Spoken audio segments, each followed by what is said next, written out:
belajar dengan Tuhan itu tidak 1-2 hari, itu butuh waktu ya. Makanya kalau Anda ya, karena saya beritahu, saudara kadang-kadang masih berjuang dengan teman, di mission trip Anda merasa gagal.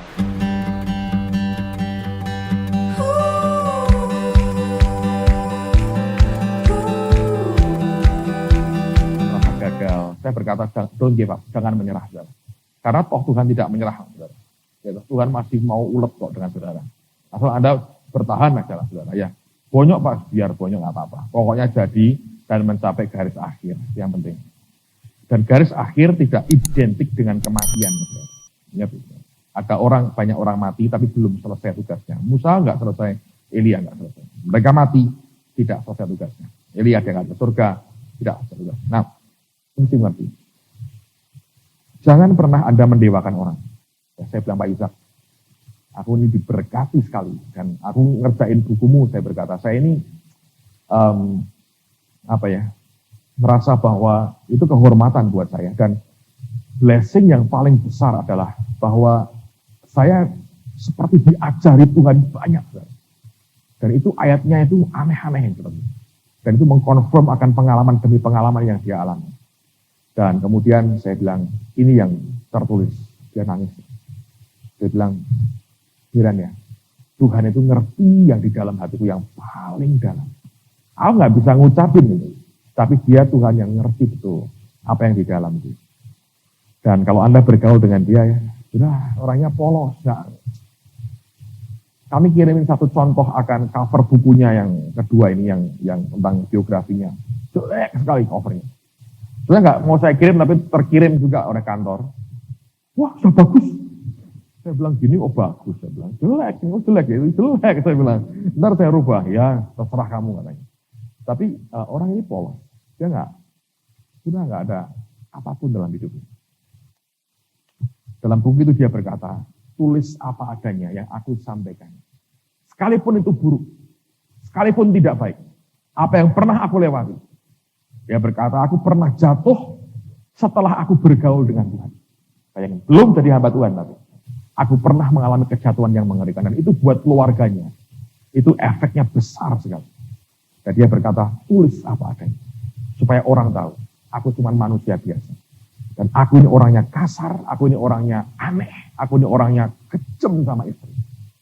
Tapi Tuhan bisa mengubah aku luar biasa. Nah kalau ketemu sekarang ya, saudara. Anda akan ketemu totally different person. Pribadi yang berbeda sama sekali. Keanehan yang dia ceritakan seperti nggak ada bekasnya lagi. Tapi orang-orang yang kenal dia sejak kecilnya atau mudanya berkata, memang aneh. Mertua saya itu satu kelas dengan dia. Dia bilang, wah itu memang kerasnya luar biasa. Hitam, tinggi, keras katanya. Luar biasa. Tapi saya belajar dari orang-orang begininya yang sudah almost done, hampir selesai dalam tugasnya. Saya berkata, kematangannya ditunjukkan membuat kita belajar. Tapi toh dia berkata, kamu nggak usah ngikutin langkahku. Ikuti Yesus. Aman sebetulnya. Itu pelabuhan yang aman buat jiwamu. Dan itu penting dalam kehidupan kita. Amen, saudara.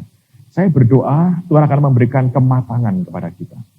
Tidak memegahkan diri atas manusia. Please jangan berkata, ini dong. Ya. Saya berkata, tidak ada orang favorit dalam hidup kita. Yang favorit siapa? Yesus. Loh, saya beritahu saudara apa adanya. Anugerah Tuhan itu besar. Semua orang yang dipakai dengan begitu hebat, kelemahannya itu juga luar biasa. Nah, banyak orang kecewa, saya berkata salah kalau kecewa. Anda mesti lihat sebaliknya. Justru ketika mereka seperti itu, Tuhan tetap bisa tudungi mereka dalam anugerah yang luar biasa. Anda tahu betapa sedikitnya pekerja Tuhan sampai ya yang kayak saya gini kepake-pake juga, saudara, bayangin. Jadi saya berkata, itu bagian daripada anugerah Tuhan. Amen. So, please, saya mengatakan, jangan mau orang lain memberikan penilaian apapun dalam hidupnya. Berkata, kamu kok lebih baik dari dia ya? Wah, langsung, wah. Anda kalau diberitahu, wah Anda seorang murid yang luar biasa, ya tepuk tangan, haleluya, thank you Lord, ini karena engkau. Jangan terus, wah, buang muka. Sombong. Responi dengan baik. Bagusan, Anda kan senang dipuji-puji setiap pembicara datangan dari Budi. Saya kenyang kok dengan itu.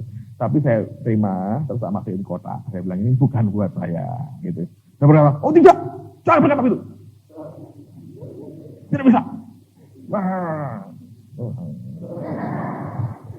Normal aja lah, saudara. Mendaratlah dengan baik, ya. Mendaratlah dengan baik. Mendaratlah dengan baik. Dan saya percaya, memang betul sih saya lihat anugerah Tuhan besar di tengah-tengah kita. Anda ini orang yang terima anugerah yang luar biasa. Tapi jangan cari itu dalam hidupmu. Ya kalau Allah memberikan itu puji Tuhan, tapi bukan cari pujian-pujian. Pak, dipuji apa lagi, Pak? Nggak perlu. Anda akan terima sendiri kok dengan sendirinya. Nah orang-orang barat tentu lebih terbuka ngomong kepada saudara kan. Itu bagus juga. Tapi Anda harus tahu ya, Anda harus punya filter untuk bisa menyaring dan tidak terus berkata, loh, gua hebat kan. Itu saudara, sayangnya. Itu yang Anda harus mengerti. Jadi jangan biarkan orang lain memberikan akan kata kunci apakah engkau berhasil atau engkau gagal. Biarkan engkau rindu berkata, Tuhan aku mau engkau yang berkata. Engkau hamba yang setia, itu lebih punya arti saudara. Kalau orang lain berkata mungkin meneguhkan kita atas apa yang kita telah lakukan selama ini. Dan itu baik memberikan kita konfirmasi bahwa ini jalan yang sudah benar. Ayo teruskan lagi apa yang sudah Allah kerjakan. Luar biasa, memang luar biasa. Tetapi ingat saudara, itu bukan karena kita, tapi semua karena Dia. Amen. Satu hari, saya di Jakarta ada seorang bapak datang ke saya dengan istrinya, kami ngobrol dan kemudian saya cerita soal radio. Dan dia berkata, wah selamat ya Pak ya, congratulations, itu pasti merupakan hasil pemikiran Bapak yang brilian. Saya ketawa, saya bilang, bukan, saya berkata. Brilian apa? Itu loh orang salah tiga teman kita yang ngomong sharing radio lalu di atas itu dia sharing. Tuhan berkata, buat. Cuman itu Pak, saya bilang jenius apa orang nggak ngerti apa-apa. Oh begitu ya Pak, dia bingung. Lah yang jenius Tuhan, gitu loh. Cuman memang kita ini diberi anugerah untuk diperintah Tuhan lakuin itu. Ini jenius Tuhan. Saya bahkan nggak kerja apa-apa, terus terang nggak kerja banyak. Tapi Tuhan yang kerjakan semuanya dan dari baik untuk kemuliaan namanya. Jadi kalau kita berkata, ya baru tahu ya bahasa jenis. Itu orang. Visi, nah dengar. Visi itu campuran di dalamnya itu ambisi-ambisimu itu ada. Makanya visi itu pun harus mati. Untuk matiin apa? Ambisi. Sebab visi murni tidak akan pernah mati, ambisi bisa mati. Kalau dikubur bersama-sama, yang bisa mati akan mati, yang tidak bisa mati tetap hidup. Ya keluarnya murni. Ngerti ya? Kalau Allah memberikan visi kepada saudara, nanti sudah, wah Pak aku lihat ini, aku lihat itu, aku lihat ini, aku lihat itu. Boleh berkata toh, ada pendeta temannya dengan 11 orang berkata, televisi, radio, dom besar, belasan ribu orang. Semua orang bingung lihat apa dia orang ini. Tapi itu benar, tapi prosesnya adalah mati. Kenapa? Biasanya visi itu keluar, campuran ambisinya itu melekat di dalamnya. Anda kan bisa membayangkan betapa kelak luar biasanya saya. Ketika ini terjadi nanti, wow, Anda akan buat konferensi begini, saya akan khotbah sana, khotbah sini, saya akan ke New York, saya akan kemana-mana. Anda akan keliling dunia ke Siberia, ke Kutub Utara, saya buat panas di kutub sampai meleleh semua airnya karena api Roh Kudus. Dan dunia kebanjiran lagi dan sebagainya. Anda buat apapun lah.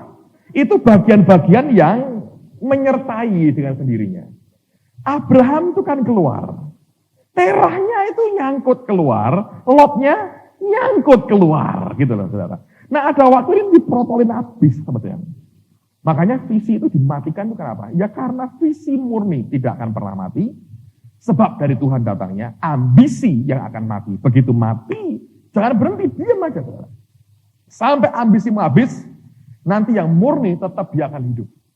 Nah kebanyakan orang murtad setelah itu. Tidak tahan nunggu sampai visi itu bangun sendiri. Karena yang dari Tuhan mengalahkan dunia. Nah kalau saudara dalam ministry saya berkata, jangan biarkan orang lain memberikan penilaian akan siapa dirimu. Apakah kau berhasil atau tidak. Yang penting adalah lakukan bagianmu. Kelak berkembang luar biasa, tetap berkata, ingat ini Tuhan yang buat, bukan aku. Tetap orang berkata, kamu berhasil ya. Kalau Anda bisa jelaskan, ceritakan. Tuhan bukan aku, Tuhan bukan aku, Tuhan bukan aku. Terus Anda begitu, Anda akan dibawa Allah naik. Makin lama memang makin berat. Saudara. Tapi saya percaya bahwa Allah sanggup membawa kita ke tempat tujuan yang Dia kehendaki. Nah, Saul salahnya apa? Dia biarkan orang lain memberikan penilaian akan siapa dirinya. Berhasil dan tidaknya tergantung dari orang lain. Dan itu akan membuat Anda dibenturkan dengan yang lain. Roh kompetisi akan kuat dalam hidupmu. Anda ketemu dengan siapapun Anda akan berkompetisi. Mana lebih hebat? Mana lebih hebat? Rinso, sabun biasa. Langsung Anda akan berkompetisi aja. Ketemu siapapun berkompetisi. Dari situ awal peperangan yang konyol. Anda berantem terus dengan orang Kristen lain. Saya berkata itu bodohnya luar biasa. Kita berkata, sedapat-dapatnya, kalau hal itu tergantung kepadamu, berdamailah dengan semua orang. Kalau tergantung pada Anda. Jadi keputusan yang kita ambil harus merupakan keputusan damai sejahteranya Allah, bukan emosi manusia kita. Nah, Anda mesti hati-hati, roh kompetisi ini bisa merusak saya. Tuhan tidak pernah memanggil kita untuk berkompetisi dengan orang lain. Tuhan memanggil kita untuk menggenapkan rencananya dalam kehidupan saudara dan saya.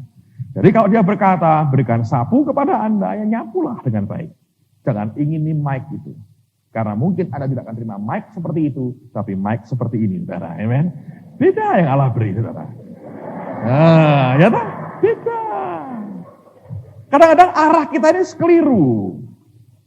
Jadi kalau saudara bisa melihat Tuhan dalam segala perspektif yang luar biasa, tidak semuanya Anda bisa telan mentah, sebagian durinya banyak kayak ikan bandeng. Anda telan semua, Anda akan problem dalam 3 bulan lah, kira-kira tenggorokanmu harus dioperasi, cabutin. Tapi Anda pasti belajar untuk bisa melihat, ini yang seperti apa yang Tuhan mau dalam kehidupan kita. Oke? Terus lagi, lihat akan 2 Korintus pasal 10 ayat 17 dan 18. 2 Korintus 10 ayat 17-18. Tetapi barang siapa bermegah, hendaklah ia bermegah di dalam Tuhan. Sebab bukan orang yang memuji diri yang tahan uji, melainkan orang yang dipuji Tuhan. Lihat, bukan orang yang memuji diri yang tahan uji, tapi orang yang dipuji. Pak, apa ada sih Pak orang memuji diri? Banyak. Tapi tidak langsung. Contoh nih. Saudara, saya beri yang paling sederhana ya. Saudara satu hari sedang menerima tamu. Ya. Anda terima tamu, dan ini orang terhormat. Dia mau nginep di rumah saudara. Saudara belikan kasur yang baru, king coil. Kok tahu Pak? Saya diberkati orang dikasih king coil. Saya tahu rasanya tidur king coil. Lalu Anda kasih pasang AC baru. Ya, lebih gede dari ini, supaya nggak terlalu panas. Pasang gede, gitu ya. Pasang gede. Karpet baru, dekor bagus, kamar mandi WC-nya ditata rapi, bersih. Makanan tiap hari dikirim dari restoran. Lalu kemudian, orangnya kok diem aja. Tidur, pergi, mungkin hamba Tuhannya pelayanan gitu ya. Anda mungkin nggak tahan. Pengen dengar apa? Pujian, karena Anda merasa sudah berbuat sesuatu. Anda berkata apa? Untuk memuji diri berkata, saudara-saudara, luar biasa saya ini. Saya berhasil menyediakan tempat terbaik buat hamba Tuhan. Saya beri ini, saya beri itu, saya beri ini, beri itu. Lihat, luar biasa saya. Tepuk tangan buat saya. Gak pernah, ya toh. Itu kan orang berkata, aneh nih orang. Sombong. Jadi Anda pinjam mulutnya orang lain. Lalu apa yang Anda buat? Anda berkata, Pak Pendeta, bagaimana dengan kamar yang kami sediakan, Pak? Maaf ya, cuma hanya itu yang bisa kami beri. Terus Anda akan dengar dia berkata apa? Wah, ini sudah luar biasa, kamu luar biasa. Iya Pak, puji Tuhan. Wah, ini kasih enak. Iya Pak, memang khusus saya. Oh, kamu berikan untuk saya khusus. Iya Pak, ada mahal 11 juta lebih katanya. Wah, luar biasa. Kamu luar biasa, setia sekali. Wah, kamu hebat. Aku belum pernah ada tuan rumah seperti kamu. Anda berkata, itu yang aku tunggu omongan kayak begitu. Anda memuji dirimu sendiri tidak sebetulnya? Memuji, tapi pinjam mulutnya orang lain. Itu tidak tahan uji, saudara. Contoh, ya, misalnya ini, saya nggak dengar. Siapa tahu ada, saya nggak tahu. Anda habis dari Kalimantan, lalu malam itu adalah acara perpisahan. Misalnya Pak Ardian datang, Pak Thomas datang, Victor datang, ditinjau ya oleh tim gitu ya, dilihat. Lalu perpisahan di desa, saudara. Lalu Saudara kan merasa, wah aku ini sudah seminggu di sini menggoncangkan desa ini, saya jungkir balikan rata dengan tanah, aku bangun lagi. Wah, luar biasa lah. Anda seperti Pastor Les Pauling kemarin berkata bahwa aku ini orang yang paling diurapi, ini adalah umat orang pilihan Tuhan untuk zaman ini, inilah suara Allah yang berseru-seru bagi dunia. Makanya kalau coba tidak ngirim saya, ini desa tidak ada perubahan sama sekali, lalu Anda merasa begitu hebat. Dan Anda tahu banyak orang, wah ini 15 Pak yang sembuhkan. Dari apa? Cacar air, kutu, apa segala macam, ini sembuh semua Pak. Hilang semua ini benjolan, tikungan, tekuan, semua hilang semua. Pokoknya luar biasa. Lalu apa yang terjadi? Kami membaptis 25 orang ini lahir baru pada nangis Pak, itu keluar semua air matanya dari mata, dari hidung, dari telinga, keluar semua. Hebat pokoknya, mudah luar biasa. Memang orang mati nggak banyak lah, cuma 35 yang saya bangkitkan Pak, itu di kuburan sampai kosong, udah saya bongkar semua kuburnya. Bangun semua. Mudah ya. Nah, orang di desa diam saja, mereka senang tentunya ya, mereka senang. Tapi ketika ditinjau oleh tim yang akan memberikan penilaian, well, Anda berkata harusnya ini bapak-bapak ini tahu dong siapa saya dan ngerti dong apa yang saya buat. Lalu Anda buat acara perpisahan, lalu kemudian nanti Pak Ardian akan diminta untuk menyampaikan firman. Tapi sebelum itu, perlu dibuat acara kesaksian. Nah, ini penting untuk kemuliaan nama Tuhan. Dan saya nebeng di dalamnya. Kesaksian ini penting supaya Pak Ardian dan teman-teman lain tahu siapa kami. Lalu kemudian kesaksian disiapkan. Siapkan. Orang-orang desa bilang, saya bersaksi apa? Oh begini, Bu, kesaksiannya begini. Sebelum kami datang, apa yang terjadi? Setelah kami datang, perubahan apa yang terjadi? Ibu sebelum ketemu saya ngalami apa? Setelah ketemu saya ngalamin apa? Diberikan pengarahan-pengarahan, lalu kemudian, oh begitu, iya. Lalu kemudian mereka mulai bersaksi. Lalu Anda akan maju, selamat datang Pak Ardian dan teman-teman. Wah, kehormatan sekali buat kami dikunjungi, dan memang malam ini diberikan kesempatan sebagai malam perpisahan sebelum kami kembali ke Pulau Jawa. Kesaksian yang bagus akan disampaikan oleh tidak banyak Pak, hanya 15 orang, dan masing-masing diberi waktu kira-kira 5 menit, karena sebetulnya cukup panjang, masing-masing mereka bisa sejam, tapi karena mengingat waktu dan yang ada. Dan nanti Pak Ardian akan diminta menyampaikan firman, ya dah. Lalu Anda sudah siap, ya Ibu pertama, Ibu ini tolong maju ke depan, memberikan kesaksiannya semua. Mari tepuk tangan buat Tuhan Yesus, wah tepuk tangan buat Tuhan Yesus, ya. Udah, terus kemudian Ibu ini bersaksi, ya saudara-saudara, sebelum tim ini datang, hidup saya ini susah sekali, saya penuh dengan penyakit di tubuh saya, tidak bisa kerja dengan baik. Satu hari ini bapak-bapak dan ibu-ibu ini yang luar biasa dipakai Tuhan, disebutkan namanya 1, 2, 3, 4, 5 ini, wah ini luar biasa. Mereka mendoakan saya waktu mereka menumpangkan tangan itu seperti kebakar sampai saya gemetar.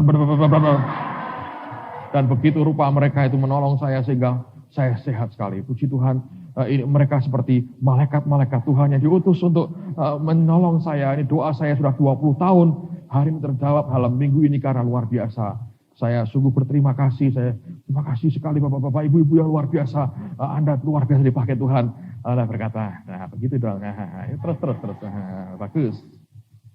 15 orang bersaksi, Pak Ardian menyampaikan firman.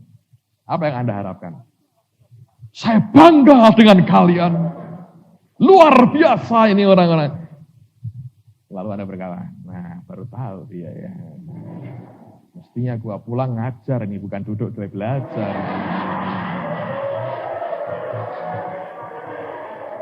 Belum tahu dia ya. Ada yang bilang gini, kok Bapak ngerti ya? Lo ngerti saya saudara. Ada hati begitu ya, ada kadang-kadang muncul. Tapi saya mau katakan, itu apa sebetulnya? Memuji diri atau tidak? Tapi pinjam mulutnya orang lain. Nggak tahan sih. Kalau ada orang memuji saudara ya, hatimu tidak tergelitik. Saya, setiap ada pujian, Anda bisa ketawa dalam hati berkata, dia nggak tahu. Ini kan Tuhan, kerjaanku apa? Kok bisa begini-gini Tuhan? Kalau Anda bisa terus begitu ya, keluar dari hati itu, bukan karena Anda desain di otak. Anda cukup aman. Ngerti? Nanti ketika Anda selesai, Anda pulang kembali ke gereja masing-masing. Ingat ini, pendeta berkata, Sabtu khotbah dong di kaum muda. Saya bilang ini dia. Aku akan khotbah kayak Bill Wilson. Dan Anda sudah tahu sebulan sebelumnya tidak pernah potong rambut. Yang laki biar agak panjang sedikit. Ini saya pakai metro, saudara. Makanya saya ingat Bill Wilson. Jadi baru dapat kiriman dari Bill Wilson. Sebenarnya dia ingin ngirimin Anda semua tapi lupa namanya jadi tidak. Ya kasih hairspray dikasih.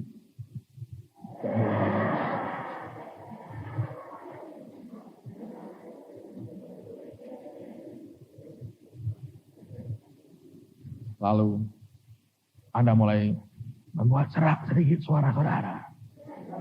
Anda makan ciki, citos, segala macam permen supaya agak serak.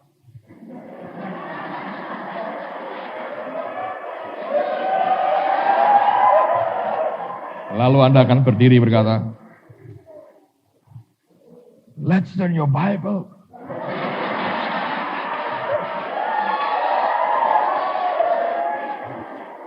To Acts chapter 10. Would you please?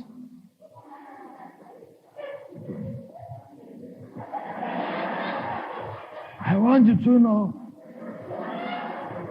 that God doesn't love people the same. Wah, luar biasa. Pendeta berkata, very anointed. Wow, urapannya luar biasa ini.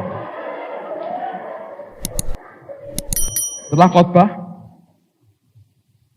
ditutup, ada datang kepada orang-orang yang tadi ada nasihat untuk saya? ini lebih halus. Apa yang saya bisa perbaiki? Oh, kamu sudah luar biasa. Saya tahu itu.